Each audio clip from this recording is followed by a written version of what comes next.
Mis padres se saltaron mi baby shower para irse de vacaciones con mi hermana. Ella es familia de verdad, me escribió mamá. Respondí bien. Atente a las consecuencias. Esa misma tarde intentó sacar $2.400 de mi cuenta. Cancelé cada tarjeta a la que tenía acceso. 2 horas después me llamó sin parar, pero ya era demasiado tarde. Hice más. Estaba en el sofá, doblando unos diminutos mamelucos, cuando llegó el mensaje. Casi no lo miro. Estaba de buen humor. Cansada, adolorida, embarazada de 34 semanas, pero genuinamente feliz. El baby shower era esa misma tarde. Mi mejor amiga, la mamá de mi esposo y mis 2 tías habían planeado cada detalle. Globos rosas y dorados, un pastel sorpresa con forma de oso de peluche, e incluso una pared de fotos con nuestro apellido escrito con flores frescas. Mi esposo estaba en la cocina, tarareando mientras arreglaba una bandeja de mini quichés y huevos rellenos. Incluso había planchado su camisa esa mañana. Así de en serio nos lo estábamos tomando. No era solo una fiesta. Se sentía como un rito de iniciación, una marca que decía, están a punto de convertirse en padres. La gente llegaba en avión, enviaba regalos, y ofrecía su ayuda por todas partes. Excepto, por supuesto, mis padres. Revisé mi teléfono solo porque escuché la vibración. No esperaba nada inusual. Tal vez una felicitación de última hora o un «¿necesitas algo?» de mi mamá. El mensaje decía, vi esto. No podremos ir. Tu hermana reservó un viaje sorpresa a Napa. Ya sabes cómo se pone cuando quiere algo. Ella es familia de verdad. No me hagas sentir culpable. Lo leí 2 veces y luego lo leí de nuevo. Familia de verdad. Esa frase me golpeó más fuerte de lo que jamás hubiera esperado. Yo en silencio me había aferrado a la esperanza de que aparecerían en el último minuto, que me sorprenderían, me abrazarían y quizás hasta llorarían un poco. Pero en lugar de eso hicieron las maletas con mi hermana y se fueron a una cata de vinos, como si este no fuera uno de los días más importantes de mi vida. Y luego esa frase, ella es familia de verdad. Yo no lo era. Al principio no le dije nada a mi esposo. Simplemente dejé el teléfono y seguí doblando los mamelucos. 1 minuto después, lo volví a coger y le respondí. Bien. Atente a las consecuencias. No le dije nada a nadie en la fiesta. La gente entraba por la puerta con regalos y abrazos cálidos. La mamá de mi esposo trajo un pastel extra con forma de Moisés de bebé. El papá de mi esposo instaló una cámara para grabarlo todo, para que pudiéramos verlo más tarde cuando naciera el bebé. Todo el mundo estaba tan presente, tan generoso, excepto mi lado de la familia. Ni siquiera enviaron una tarjeta. Luego, en medio de la fiesta, justo después de que la abuela de mi esposo nos diera una colcha hecha a mano con las iniciales del bebé bordadas, recibí una alerta de fraude de mi banco. Había habido un intento de retirar $2.400 de mi cuenta corriente. Al principio entré en pánico. Pensé que me habían hackeado la cuenta. Entré sigilosamente en el baño de invitados y abrí mi aplicación bancaria, pero no era un fraude. Era mi mamá. Había usado una de las tarjetas de crédito a las que había olvidado que todavía tenía acceso, una tarjeta que no había tocado en meses. Y aquí viene lo mejor. No lo intentó solo una vez. Lo intentó 3 veces en 3 tarjetas distintas. Una de ellas estaba conectada a la cuenta conjunta con mi esposo. Fue entonces cuando la calma dentro de mí se resquebrajó. Había intentado robarme durante mi baby shower. El mismo día que me abandonó por la región vinícola con mi hermana. No lloré. No me puse sentimental. Me quedé en silencio. Bloqueé cada cuenta, cancelé cada tarjeta, cambié cada contraseña, cerré cada fuga a la que tenía acceso, esas que había dejado abiertas porque todavía intentaba ser una buena hija, porque todavía creía que al final respondería. 2 horas más tarde, tenía 16 llamadas perdidas, luego 23 y después mensajes. ¿Por qué no funcionan las tarjetas? Solo necesitaba mover algo de dinero. No seas dramática. Sigo siendo tu madre. Me lo debes después de todo lo que he hecho por ti. Dejó un mensaje de voz después de ese último texto. No lo escuché. Simplemente lo borré. Mi esposo me vio sentada al borde de nuestra cama cuando salí del baño. No hizo preguntas. Tenía esa mirada que pone cuando ya ha descubierto algo. Cuando se lo conté, no dijo nada por un segundo. Luego lo dijo. Vamos a cortarles el grifo por completo. Y lo hicimos. Pero eso fue solo el principio. Lo que vino después, no se lo esperaban. A la mañana siguiente tenía 37 llamadas perdidas y 9 mensajes de voz. La mitad de mi mamá, el resto repartido entre mi papá y mi hermana. Los mensajes de texto eran peores. Mi hermana empezó con, esto es ridículo. Luego, es solo dinero, ella. Actúas como si le hubiéramos robado a un extraño. Y luego el que realmente me dolió. Tú no eres la víctima aquí. Madura. Mi mamá intervino más tarde esa noche. Has hecho esto más grande de lo que es. Te dije que tu hermana nos sorprendió. Ella también es familia. Esa palabra otra vez. Familia. No respondí. No necesitaba hacerlo. Simplemente observé cómo todo en lo que se apoyaban comenzaba a desmoronarse. Primero fue el seguro médico. Mi papá llevaba casi un año sin trabajo.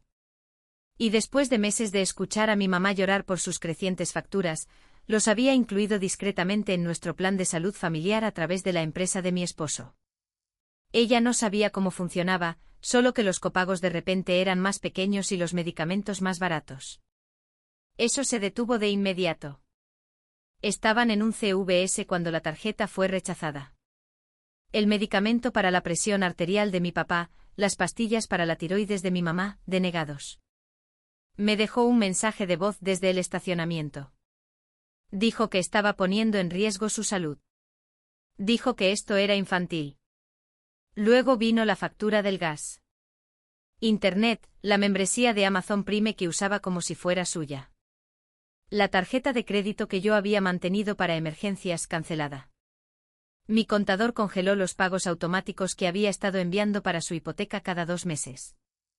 Fue como quitar los cimientos de debajo de su casa, ladrillo a ladrillo. Y aún así ninguna disculpa, solo negación, solo más culpas. La familia de mi esposo, mientras tanto, lo vio todo con una claridad brutal. Su padre, que apenas habla en las cenas familiares, dijo, no pueden morderte la mano y luego esperar el postre. Su madre me llamó en privado y dijo que si intentaban aparecer después de que naciera el bebé, ella misma se encargaría. Y lo habría hecho. Ella no va de farol. Pero no era solo su enfado. Era mi esposo. Nunca había estado más serio en su vida. Ese fin de semana, mientras yo estaba tumbada en el sofá con los pies en alto y una almohadilla térmica en la espalda, él abrió su portátil y revisó cada cuenta que compartíamos, cerró el acceso a todo lo que tuviera el nombre de mi familia. Y se aseguró de que incluso las contraseñas antiguas que apenas recordaba no estuvieran conectadas a ninguna tarjeta que pudieran usar. Luego se sentó a mi lado y dijo, ella no va a crecer pensando que algo de esto es normal. Ni tu mamá, ni tu hermana. Se merece algo mejor. Eso me llegó de una manera que nada más lo había hecho, porque no solo hablaba del bebé. Hablaba de mí. El golpe final llegó la semana siguiente. Mi hermana publicó un carrusel de fotos del viaje a Napa. Copas de vino, albornoces de spa. Ella y mi mamá riendo junto a una fogata con gafas de sol a juego. Una foto tenía la leyenda, prefiero las siestas a los baby showers, la verdad. Y debajo mi mamá había comentado, la mejor decisión que hemos tomado. Me quedé mirando ese comentario durante mucho tiempo. Le hice una captura de pantalla y se la envié a mi esposo. Sin palabras, solo la imagen. Él respondió, vamos a retirar también las contribuciones para la jubilación. Ni siquiera pregunté, solo asentí. Habíamos estado enviando dinero a su cuenta IRA conjunta todos los meses. En silencio, un acuerdo del que nunca hablamos en voz alta. Mi mamá solía decir que era, solo hasta que las cosas se calmen. Las cosas nunca se habían calmado, pero eso se había acabado. Pasaron 3 semanas. Entonces mi papá llamó no para disculparse, no para hacer las paces, sino porque los pagos se habían detenido. Ni siquiera intentó ocultarlo. Dijo, nos dimos cuenta de que las cuentas están vacías. Debe haber un error. No respondí, pero él no se rindió. Llamó a mi esposo. Ese fue su error. Solo escuché el lado de mi esposo desde la otra habitación. Frases cortas. Luego esto. No vuelvas a poner a mi esposa en esta posición nunca más. Ustedes tomaron su decisión. Vivan con ella. Luego colgó. El silencio que siguió fue extraño. Al principio se sintió como paz. Pero no duró porque cuando se les acabó el dinero, hicieron algo que todavía no puedo creer. Algo que pensaron que haría que todo volviera a la normalidad. En cambio, se humillaron a sí mismos. Y lo hicieron frente a cada persona que importaba. Empezó con una publicación en Facebook. Yo estaba embarazada de 8 meses, agotada y apenas podía levantarme de la cama sin gruñir como una morsa moribunda.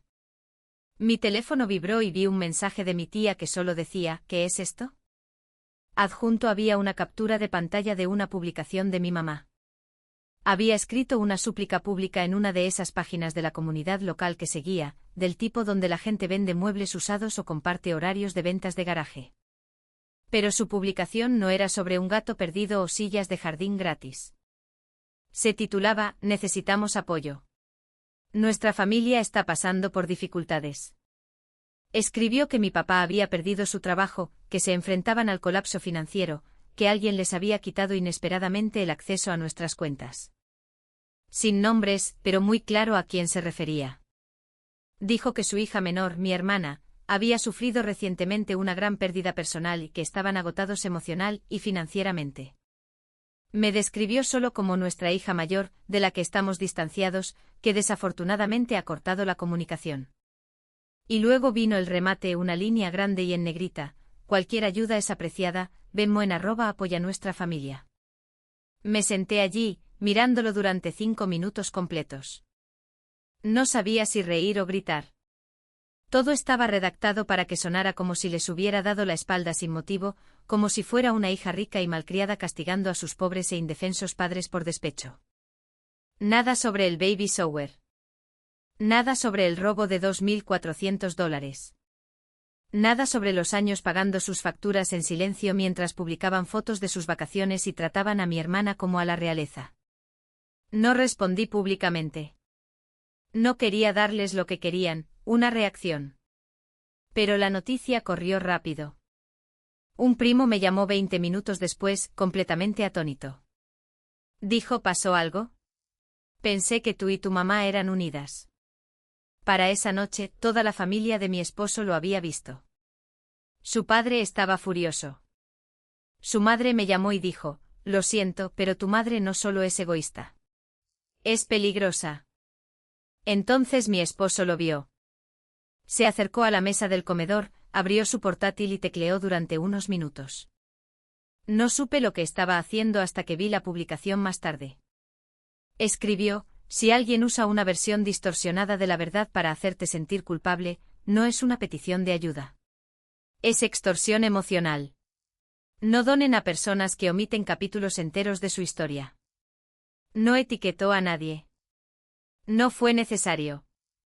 En 2 horas mi mamá eliminó su publicación, pero el daño ya estaba hecho. Pensé que captarían la indirecta, que se quedarían callados por un tiempo. Pero cuando la desesperación entra en juego, la gente como ellos se vuelve más audaz.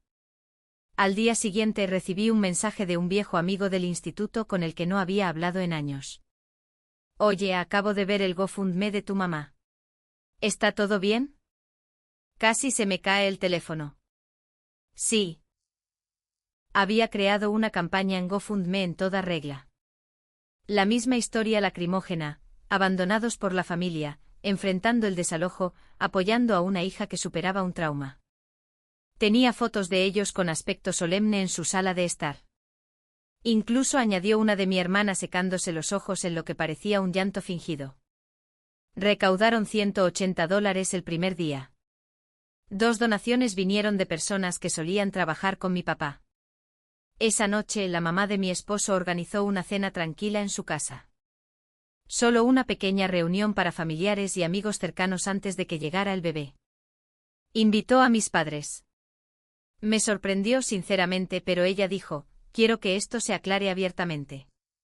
Quiero ver hasta dónde están dispuestos a llegar. Aparecieron. Mi papá trajo una botella de vino barata. Mi mamá actuó como si todo fuera normal, sonrió, elogió la decoración, y se sentó como si no acabara de acusarme de abandonarla en Internet. A mitad de la cena, la mamá de mi esposo se levantó y alzó una copa. Solo quiero decir lo agradecidos que estamos por el apoyo de todos durante este tiempo, y quiero aclarar las cosas, ya que últimamente ha habido mucha confusión. La habitación se quedó en un silencio sepulcral. Luego se giró hacia mi mamá y dijo con calma, ¿por qué intentaste retirar $2.400 de la cuenta bancaria de ella el día de su baby shower? Mi mamá parpadeó, sonrió de nuevo. Vi cómo apretaba su copa de vino con más fuerza. Eso ya se ha aclarado, dijo. Fue todo un gran malentendido. Ya hemos superado eso. Fue entonces cuando mi esposo se levantó. No, no lo hemos superado. Te hemos dejado atrás a ti. Silencio. Todos en la mesa se quedaron mirando. Mi papá parecía que quería que se lo tragara la tierra. Mi hermana no miraba a nadie a los ojos. Mi mamá intentó tomárselo a broma. Dijo algo sobre cómo las familias pelean, cómo las emociones están a flor de piel durante el embarazo, pero ya era demasiado tarde. Se fueron 10 minutos después. A la mañana siguiente su GoFundMe también había desaparecido. Pero no habían terminado. Aún no. Porque en unas pocas semanas llegaría el bebé. Y ahí es cuando harían un último intento desesperado por abrirse paso de nuevo en nuestras vidas. Sería patético. Sería público. Y dividiría a la familia en dos. Mi hija nació un martes por la tarde lluvioso, 2 semanas antes de lo esperado. Había tranquilidad en la sala de partos. Sin drama, sin prisas. Solo yo, mi esposo y una enfermera que no paraba de susurrar cosas alentadoras, como si estuviéramos en una biblioteca en lugar de un hospital. Llegó al mundo con una cabeza llena de pelo oscuro y un ceño fruncido que me hizo reír entre lágrimas. Mi esposo cortó el cordón. La sostuve contra mi pecho y le susurré su nombre y todo lo demás, cada traición, cada mentira, cada patético ruego por dinero, se desvaneció por un momento. Pasamos los 2 primeros días en una burbuja de felicidad. Mi esposo apenas durmió, trayéndome comida y agua, turnándose para sostenerla mientras yo descansaba. Sus padres vinieron esa tarde. Su madre lloró al sostenerla. Su padre, que rara vez decía más de una frase, susurró, es perfecta. Esperé noticias de mis padres. Nada. Ni un solo mensaje, ni una llamada, ni flores, ni un regalo barato dejado en el puesto de enfermería. 3 días después, estábamos en casa y fue entonces cuando comenzó. Mi hermana publicó una foto de sí misma sosteniendo una copa de champán con la leyenda, algunas personas descorchan botellas, otras tienen bebés. Adivinen a quién le va mejor. Mi esposo lo vio antes que yo. Me lo mostró con una mirada que era parte asco, parte lástima. No dije nada. Estaba cansada, hormonal, intentando dar el pecho y fracasando. Mi cuerpo todavía me dolía, pero el verdadero golpe llegó más tarde esa tarde. Llamaron a la puerta. Pensé que era un repartidor. Mi esposo abrió y se quedó helado. Mis padres estaban en el porche. Yo estaba en la sala de estar, sosteniendo a nuestra hija. Mi esposo no dijo una palabra, simplemente salió y cerró la puerta detrás de él. No pude oírlo todo, pero capté algunas frases. Solo queremos verla. No puedes alejarla de nosotros. Esto es cruel. Les dijo que se fueran. No mañana. No después de una conversación. Ahora mismo. La voz de mi mamá se elevó. La oí decir mi nombre como si llamara a un perro. Fue entonces cuando mi esposo abrió la puerta de nuevo y me llamó. ¿Quieres encargarte de esto, o lo hago yo? Me levanté, me acerqué y dije, no. Intentaron asomarse por encima de él para ver al bebé. Me di la vuelta y me alejé. Se quedaron en nuestro porche un minuto más y finalmente se fueron. Mi esposo se quedó en la ventana, observando hasta que se marcharon en el coche. Más tarde esa noche mi hermana publicó otra foto, una foto borrosa y con zoom de nuestra casa, tomada desde la ventana de su coche. ¿Adivinen quién no deja que sus propios padres conozcan a su nieta? Fue entonces cuando todo se resquebrajó por completo. Un primo comentó, ni siquiera estuviste en su baby shower. Hay que tener cara. Otro escribió, estaban ustedes pidiendo donaciones el mes pasado. La gente empezó a enviarme mensajes privados con capturas de pantalla. Recibí una llamada de un primo segundo con el que no había hablado en años, preguntando qué estaba pasando realmente. Ese fin de semana, los padres de mi esposo invitaron a algunos familiares a conocer al bebé. Mis padres no estaban invitados. Tampoco mi hermana. Pero alguien, y todavía no sabemos quién, se lo dijo. Aparecieron a mitad de la reunión. Bien vestidos, peinados, y con una bolsa de regalo como si eso fuera a arreglar algo. Mi esposo abrió la puerta, los miró de arriba a abajo y dijo, «Dense la vuelta». No estaban invitados. Lo empujaron para pasar. Oí la voz de mi mamá antes de verla. No hay ninguna ley que diga que no podemos ver a nuestra propia nieta. Fue entonces cuando su madre intervino. Se acercó directamente a ellos, bloqueó el pasillo y dijo con la voz más tranquila y casual, «Tuvieron todas las oportunidades para ser parte de su vida. Ustedes eligieron el vino y el dinero en su lugar. Fuera de esta casa». Por primera vez en mi vida, vi a mi madre sin palabras. Se fueron. Solo que esta vez, no solo se fueron de nuestra casa. Dejaron atrás la poca dignidad que les quedaba. Fueron oficialmente excluidos. No solo de nosotros, sino del resto de la familia. La gente eligió bandos y casi nadie los eligió a ellos. Pero lo que no esperaba fue lo que pasó un mes después. Volvieron, no a nuestra puerta, no con otra artimaña, sino con algo que lo sacudió todo, incluida mi determinación. Empezó con una carta, un sobre blanco y liso en nuestro buzón con mi nombre escrito con la letra de mi madre. La misma que solía garabatear listas de la compra y recordatorios en notas adhesivas cuando era niña.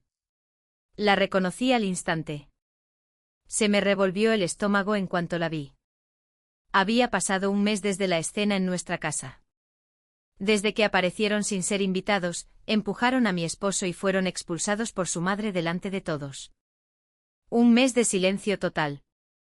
Sin mensajes de texto, sin correos electrónicos, ni un solo reconocimiento de su comportamiento. Y ahora, de repente, esta carta. La dejé en la encimera de la cocina durante 3 días. Mi esposo la vio y al principio no dijo nada. La tercera noche preguntó en voz baja, ¿la vas a abrir o la tiro? No respondí. No insistió. A la mañana siguiente, mientras él llevaba al bebé a su primer paseo en cochecito por el barrio, finalmente la abrí. No era una disculpa. Era un manifiesto de culpa. Escribió que las cosas habían sido abrumadoras últimamente, que su situación financiera era el resultado del estrés y de un malentendido. Dijo que me echaba de menos y que esperaba que me fuera bien con el bebé, como si ni siquiera quisiera usar su nombre. Sacó a relucir viejos recuerdos, mi graduación del instituto, mi día de mudanza a la universidad, como si la nostalgia fuera un pegamento lo suficientemente fuerte como para remendar todo lo que habían destrozado. Luego soltó la frase, nunca lo olvidaré. Somos tus padres. Eso significa algo incluso cuando estás enfadada. Ninguna mención al baby shower. Ninguna mención al dinero robado. Ninguna responsabilidad. Solo un vago sentimiento de orgullo herido disfrazado de reconciliación. Y al final, pegada al papel como si fuera una especie de ofrenda de paz, había una foto mía de niña pequeña sobre los hombros de mi padre. Simplemente me quedé mirándola. No lloré. No grité. Simplemente me sentí vacía. Cuando mi esposo llegó a casa, vio la carta abierta y no dijo una palabra. Simplemente sacó al bebé de su cochecito y entró en la guardería. Unos minutos después, volvió y me hizo la misma pregunta. Entonces, ¿qué vas a hacer? Dije que no lo sabía. Sinceramente, no lo sabía. Ya no estaba enfadada. No de la forma en que lo había estado. La rabia se había calcificado en algo más frío, algo más difícil de llevar. Pero también me hizo preguntarme si no sentían remordimiento, que se suponía que debía hacer yo con su silencio, su falso arrepentimiento, su tristeza actuada. La presión comenzó poco después. Un primo me envió un mensaje por Instagram y dijo: tu mamá me enseñó una foto del bebé. Es preciosa. Me alegro de que se estén reconectando. Yo no me había reconectado. Unos días después, recibí una llamada de mi tía.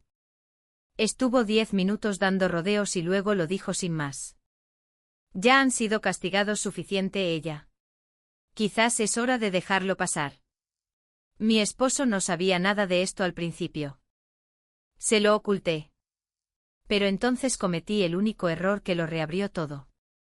Le envié a mi mamá una foto, solo una. No era nada especial. Una foto del bebé dormido en su manta con su manita enroscada cerca de su cara. Sin mensaje, sin emojis. Ni siquiera dije su nombre. Mi mamá respondió menos de un minuto después. Es preciosa. ¿Puedo ir a verla? Me quedé mirando el mensaje. Se me helaron las manos. No respondí. Me dije a mí misma que no significaba nada, que era solo una foto. Pero la verdad era que había abierto una puerta con la que no estaba preparada para lidiar. 3 días después, apareció. Sin previo aviso, sin mensajes, solo una llamada a la puerta a media tarde mientras intentaba mecer al bebé para que se durmiera. Eché un vistazo por las persianas y la vi allí de pie, con una pequeña bolsa en la mano y esa sonrisa dubitativa, como si fuéramos vecinos que no se hubieran visto en años. Me quedé paralizada. Entonces entró mi esposo. Miró por la ventana. Su rostro se puso pálido y luego se endureció. No me habló. Simplemente abrió la puerta principal. Dijo algo. No sé qué. No pude oírlo desde dentro, pero se quedó allí con los brazos cruzados, y la dejó hablar durante unos 10 segundos antes de responderle. Fuera lo que fuera, ella bajó la vista al suelo, se dio la vuelta y regresó a su coche. No volvió. Esa noche, después de acostar al bebé, se sentó al borde de la cama y dijo: lo digo en serio, ella. Te quiero más que a nada, pero no voy a pasar por esto. No dejaré que te manipule. Y ten por seguro que no la dejaré acercarse a nuestra hija. Asentí. Le dije que lo entendía. Pero lo que no dije, lo que no pude decir, fue que yo ya había cruzado una línea. Y una vez que la cruzas, no hay vuelta atrás. La siguiente vez que vinieron, no fue sin avisar. Fui yo quien los invitó, y eso casi lo rompe todo. Ni siquiera sé por qué lo hice. Quizás fue la culpa. Quizás fue el silencio después de que se fueran de nuestro porche la última vez. Quizás fue ver a mi hija dormir una noche y preguntarme si algún día me preguntaría por qué sus abuelos eran unos extraños. O quizás solo quería creer que todavía había algo que valía la pena salvar. Fuera lo que fuera, los invité. Se lo dije a mi esposo 2 días antes, se lo dije en voz baja mientras doblábamos la ropa. Les pedí que vinieran, solo por unos minutos para conocerla. No gritó. Ni siquiera me miró. Simplemente dejó de doblar, soltó el mameluco que sostenía, y salió de la habitación. Esa noche durmió en el sofá. No dijo una palabra a la mañana siguiente. Se levantó, le dio de comer al bebé, la sacó a pasear, volvió a casa y siguió como si yo no hubiera detonado algo. Cuando llegó el día, me arrepentí en el segundo en que oí el golpe en la puerta. Mi mamá entró con una sonrisa suave, sosteniendo una pequeña bolsa de ropa de bebé. Mi papá la siguió, rígido y en silencio, como si no estuviera seguro de lo que se le permitía decir. Se quedaron flotando justo en el umbral hasta que señalé el sofá con la cabeza. Ella se sentó como si fuera la dueña del lugar, como si nada hubiera pasado. Mi papá se quedó de pie, incómodo y extrañamente callado, como si esperara una señal para hablar que nunca llegó. Mi hija dormía en su Moisés. Mi mamá la miró y dijo, es preciosa. Se parece a ti cuando eras pequeña. Luego añadió como si significara algo, te he echado de menos, ella. No dije nada. La visita duró 11 minutos. Mi esposo llegó a casa durante el noveno, entró, los vio, se detuvo y luego fue directo al dormitorio sin mirarme. Mi mamá miró hacia el pasillo y susurró, ¿sigue enfadado, eh? Fue entonces cuando les dije que era hora de irse. Ella no discutió. Se levantó, me entregó la bolsa y dijo, la próxima vez, quizás podamos cogerla en brazos. No prometí nada. Cuando se fueron, el silencio en la casa se sentía denso. Mi esposo no salió del dormitorio hasta la cena. Lo encontré sentado al borde de la cama, mirando a la pared. Me miró y por un segundo pensé que podría llorar, pero no lo hizo. Solo dijo una cosa. Me mentiste. Intenté explicarle, le dije que no era una visita, solo un momento, solo una oportunidad para que la vieran con sus propios ojos. Que no significaba nada. Pero para él, lo significaba todo. Al día siguiente hizo una maleta y se llevó a nuestra hija a casa de sus padres. Dijo que necesitaba espacio. No intenté detenerlo. Sabía que era mejor no hacerlo. Su madre me llamó esa noche. Dijo que me quería, que no entendía lo que estaba haciendo. Dijo que tenía todo el derecho a perdonar, pero que no arriesgara todo por gente a la que no le importaba si me reducían a cenizas. Pasó una semana, y finalmente volvió a casa, pero algo entre nosotros había cambiado. Dormía en la habitación de invitados, me hablaba como si fuera alguien a quien solía conocer. Todavía me quería. Lo sabía, pero la confianza, esa se había ido. Y mis padres nunca más pidieron venir, nunca llamaron, nunca enviaron otra carta. Fue como si esa visita fuera suficiente para satisfacer su ego, para decir, todavía importamos. No los dejé volver a entrar. No del todo, nunca. Pero el daño ya estaba hecho. No por ellos esta vez, sino por mí. Los elegí, aunque fuera por un momento.